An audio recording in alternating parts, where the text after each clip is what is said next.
Você deve ter visto que há alguns dias atrás houve uma publicação da American Heart Association, na realidade uma publicação do IUCOR, do International Liaison Committee on Resuscitation, sobre algumas atualizações que surgiram que dizem respeito a novas evidências na abordagem de parada cardiorrespiratória no suporte básico de vida. E isso está sendo muito comentado e na realidade não se trata de algo realmente uma transformação, algo muito inovador, algo que vai revolucionar a forma de atender.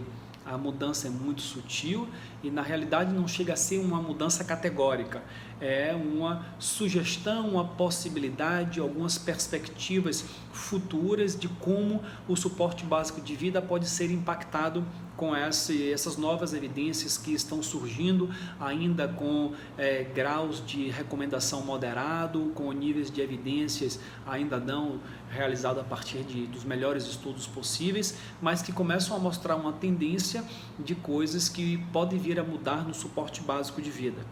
Então eu vou comentar aqui nesse vídeo um pouquinho dessas mudanças que acabaram de ser publicadas e a minha percepção em relação a isso. Bom, a primeira coisa que eu quero comentar aqui é uma observação que eles fazem em relação a leigos, tá? Leigos que realizam ressuscitação cardiopulmonar. Esses leigos eles podem ser classificados em 3 grupos. Existe primeiramente o grupo de leigos que não tem treinamento nenhum em reanimação. Então, por exemplo, uma pessoa que se depara com um paciente inconsciente, liga para o SAMU, vai falar com o radiooperador, dizer que tem alguém passando mal ali, o radiooperador vai perguntar, esse paciente está respirando? O leigo vai responder não, e vai dizer, você tem treinamento em reanimação cardiopulmonar? Ele vai falar, não, nunca tive. Então, esse é o primeiro grupo de leigos. Depois nós temos o segundo grupo de leigos, que são os leigos que já tiveram um treinamento para realizar compressões cardíacas exclusivamente. Aquele famoso hands-only, né? A tradução de hands-only em português seria somente as mãos. Então, houve uma campanha nos últimos anos da American Heart Association em disseminar o hands-only, já que pessoas não treinadas que queriam fazer ventilações boca a boca ou com máscara, acabavam fazendo essas ventilações de forma equivocada, o que prejudicava bastante o paciente. Primeiramente porque enquanto você está realizando as ventilações, o paciente está sem compressões e o coração não é feito para parar, nosso coração ele bate o tempo todo mesmo enquanto nós estamos respirando.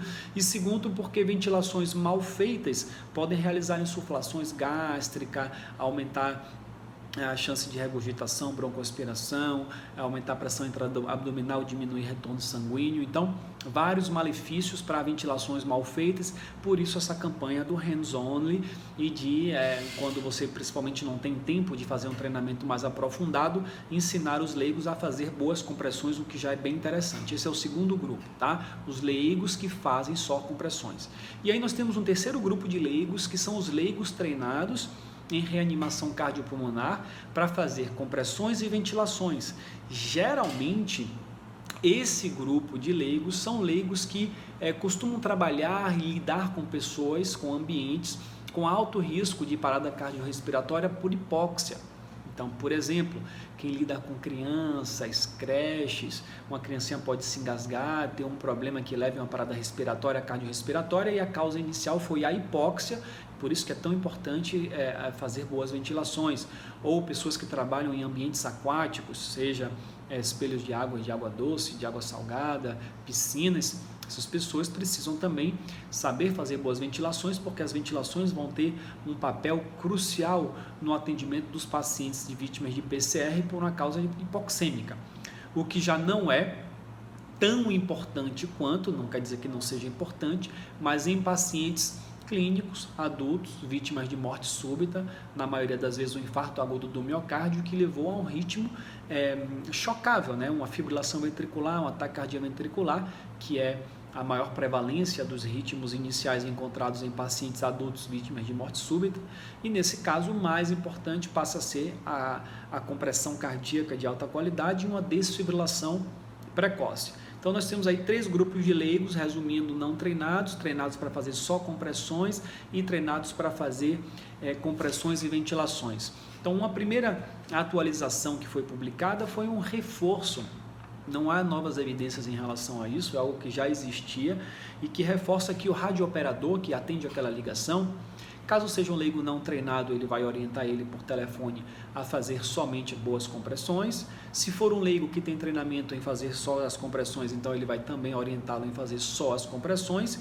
E se for um leigo com treinamento em compressões e ventilações, isso é possível através de uma conversa no telefone, saber, então ele vai ser orientado a fazer compressões e ventilações, tá? Então esse aí é o primeiro ponto a ser colocado. Bom, o segundo ponto importante desse protocolo, dessa atualização, diz respeito à atuação dos profissionais de saúde, de atendimento pré-hospitalar, os socorristas, diante de uma situação de parada cardiorrespiratória. É óbvio, já está bem estabelecido que esses profissionais precisam fazer compressões e ventilações independente da etiologia da PCR, seja uma PCR de origem, com origem hipoxêmica, seja uma origem cardíaca, não importa. Existe sim a indicação de fazer compressões e ventilações. É aí que começam a existir algumas tendências. O protocolo fala é recomendável, é viável, é possível, né? É uma linguagem bem de abrir a possibilidade, porque já começam a ter estudos tentando comparar o famoso 30 compressões para 2 ventilações versus 2 outras alternativas, que seria 30 compressões, 2 ventilações, porém sem parar as 30 compressões, ou seja, você faz 30 compressões, 30 compressões, 30 compressões, na realidade são compressões contínuas, mas a cada 30 o socorrista faria 2 insuflações sem parar as compressões para ventilar. Essa seria uma segunda possibilidade que vem sendo testada, e a terceira que seria fazer 30 compressões, na verdade compressões contínuas o tempo todo no atendimento, e uma ventilação a cada 6 segundos, que seriam 10 ventilações por minuto. Essa recomendação já está estabelecida desde o protocolo anterior, de 2015, quando o paciente está com a via aérea avançada, um tubo endotraqueal, há essa recomendação de fazer compressões contínuas e essas ventilações a cada 6 segundos. E por que isso não era uma coisa recomendada ou não se falava dessa possibilidade em pacientes que não estão com essa via aérea avançada? Porque quando se pensa uma lógica na fisiologia, um paciente que está sem uma via aérea avançada, no momento que eu estou fazendo compressões torácicas, se eu estou ventilando ele com o ambu, se ele ventila no momento que eu estou comprimindo, ou seja, a pressão intrapulmonar lá está alta, intratorácica, então o ar teria uma tendência a fazer mais insuflação gástrica. Essa seria a explicação lógica do porquê fazer 30, parar e fazer 2.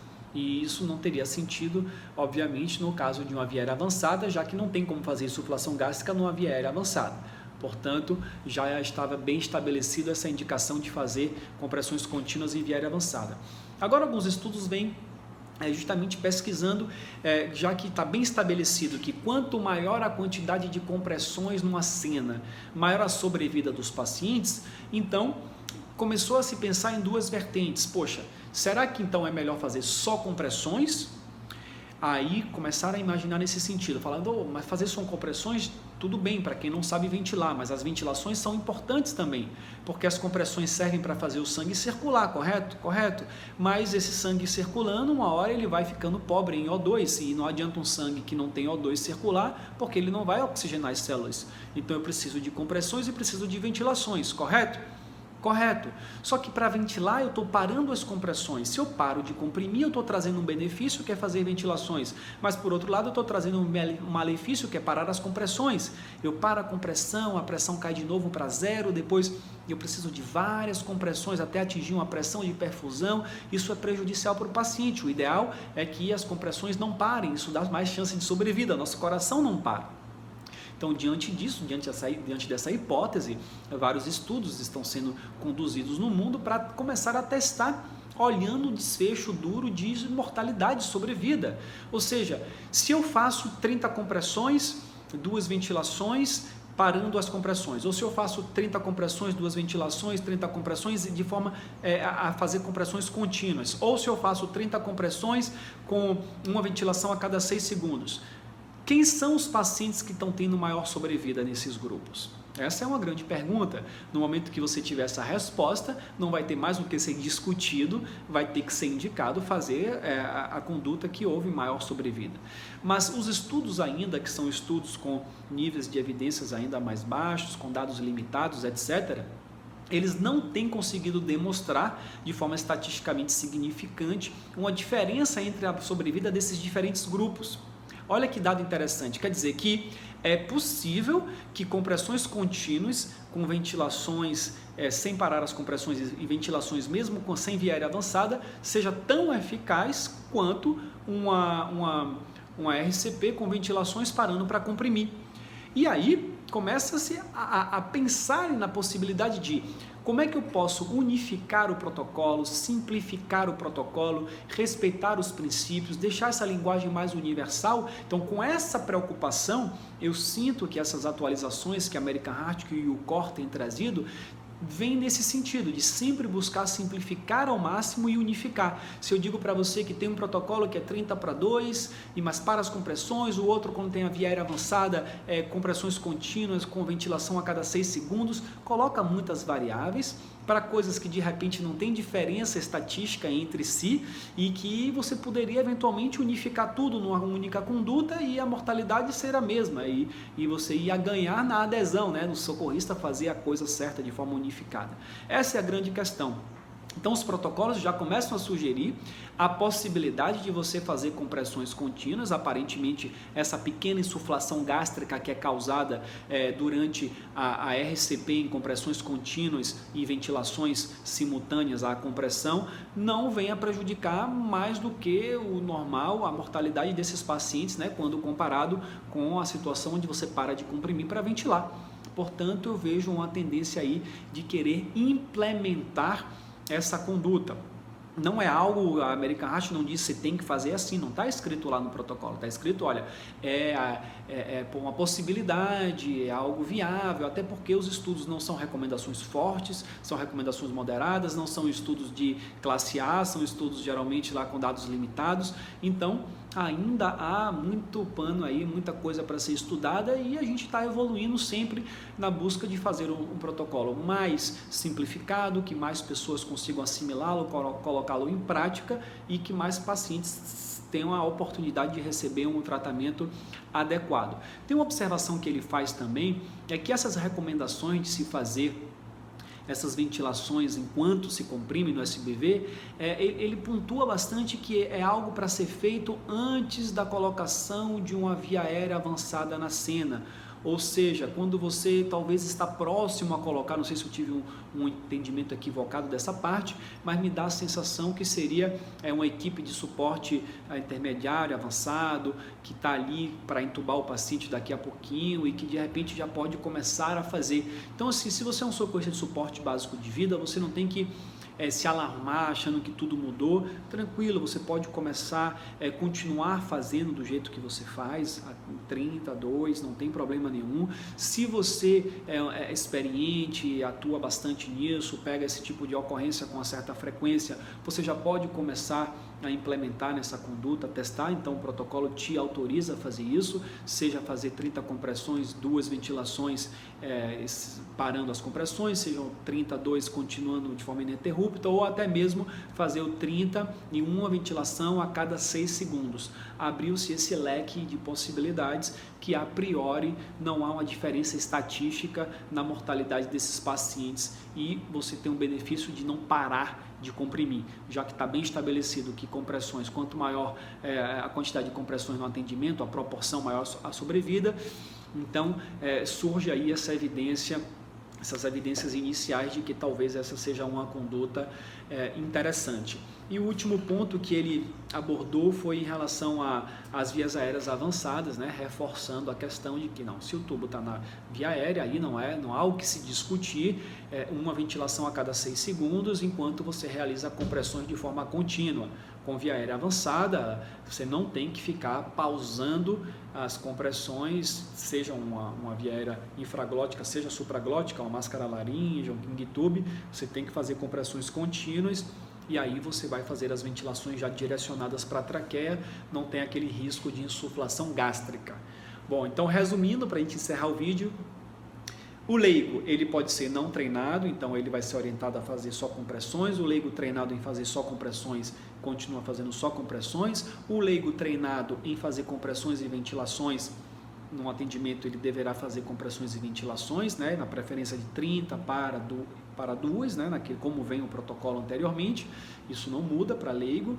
Já para profissionais que são da área, pessoas treinadas, é aconselhável, é possível, né? Abre-se essa possibilidade de já começar a fazer isso, que é manter compressões contínuas, sem parar de comprimir. Você vai obviamente trocar as funções a cada 2 minutos, porque o socorrista que está comprimindo vai cansar, e simultaneamente lá fazer uma ventilação a cada 6 segundos, obviamente tendo a preocupação de abrir a via aérea, de vai dar bem a máscara do ambu na face, ou da pocket mask, ou mesmo se for um procedimento de boca a boca, para tentar fazer a ventilação a mais efetiva possível, e acaba ganhando no tempo que se passa comprimindo esse paciente na cena. Eu espero aí as cenas desses próximos capítulos, os estudos que estão sendo produzidos através do mundo. Nos próximos anos provavelmente vão surgir estudos maiores, com mais dados, e que de repente consigam mostrar aí alguma diferença estatística para um lado ou para o outro. Mas de qualquer forma, qualquer mudança, quando ela empata na mortalidade, que essa mudança vem para simplificar o protocolo e para fazer com que mais pessoas entendam o que está acontecendo e mais pessoas consigam colocar em prática sem misturar as informações na cabeça, eu acho muito válido. Isso é a visão do IOCOR, da American Heart Association, da Sociedade Europeia, de todos os membros do IOCOR. Não resta dúvida que o segredo aí está na simplicidade. E isso, quando se fala de protocolo, obviamente a gente tem que partir do mais simples possível. Quando um profissional tem muita experiência, já atendeu muito, às vezes existem algumas adaptações que não são exatamente aquilo que o protocolo está recomendando, porque o protocolo está recomendando o mais simples para que a maioria das pessoas que estão ali, às vezes começando, possam fazer uma coisa padronizada e que comprovadamente traz os benefícios, ok? Então, foi esse bate-papo aqui para comentar um pouquinho dessas atualizações que surgiram. Eu vou deixar aqui também na descrição desse vídeo no YouTube o link para você poder acessar diretamente essa publicação. Você dá uma lida, uma estudada nisso que foi publicado, e isso está em inglês. Eu espero ter feito aqui um resumo, e me perdoe se de repente eu interpretei alguma coisa de forma equivocada, se por acaso isso aconteceu. Mais para frente eu gravarei um vídeo para me retratar e corrigir se eu entendi alguma coisa errada. Obrigado por ter acompanhado, até a próxima. Tchau, tchau.